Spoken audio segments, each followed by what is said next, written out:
اس کامیابی کے ساتھ یہ بات ثابت ہو گئی کہ سجاس نے اوور آل پاکستان میں اپنا نام بنایا ہے۔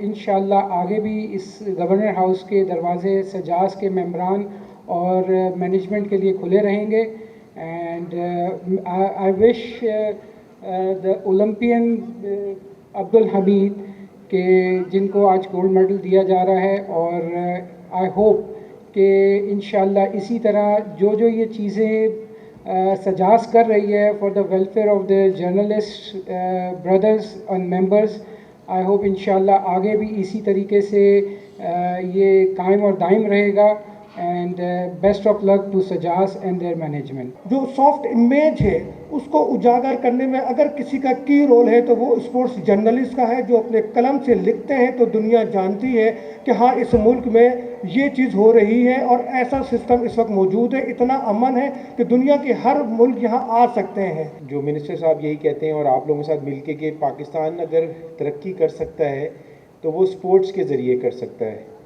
جیسے ابھی قطر میں فٹ بال ہوا تو بلینز آف ڈالرز کمائے۔ Sports is a game changer for Pakistan.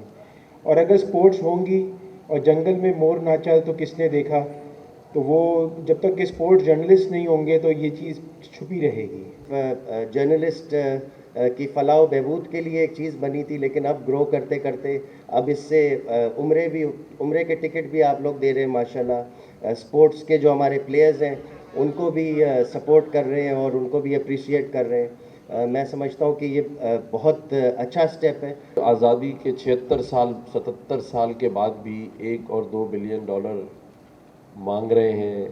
آج بھی ہمارے ہر شعبے میں سیاست پہلے ہے، ثقافت بعد میں ہے، ہر چیز یعنی معاشی اور معاشرتی دونوں چیزوں کا برا حال ہے، لیکن ہمیں احساس نہیں ہو رہا ہے۔ بس یہ ون لائنر بات ہے، اور دل پر مہر ہے، سیاہی ہے، کوئی چیز تو ہے، مطلب کہنے والا بھی برا لگ رہا ہے۔ ہو سکتا ہے 2-4 پیچھے بیٹھ کے کہہ رہے ہو یار یہ گورنر جو ہے نا، جب سے گورنر بنا ہے عجیب باولی باتیں کرنا شروع ہوئی۔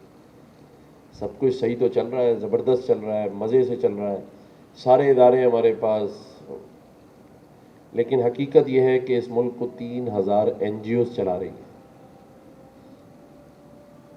اور ان میں سے 3-4 ایسی ہیں جن کی اماؤنٹ دیکھیں، ہر سال کی ان کی خرچہ دیکھیں تو واقعی لگتا ہے کہ سندھ گورنمنٹ سے زیادہ وہ خرچہ کر رہے ہیں ان پہ۔ اس 24 کروڑ عوام میں کوئی مسیحا نہیں آئے گا، یہ آپ ذہن نشین کر لیں۔ ہمیں ایک دوسرے کا خود ہی مسیحا بننا ہے، ہمیں پہلے پاکستان کے بارے میں سوچنا ہے اور اس کے لیے کچھ کرنا بھی ہے، اپنے حصے کا کام کرنا ہے۔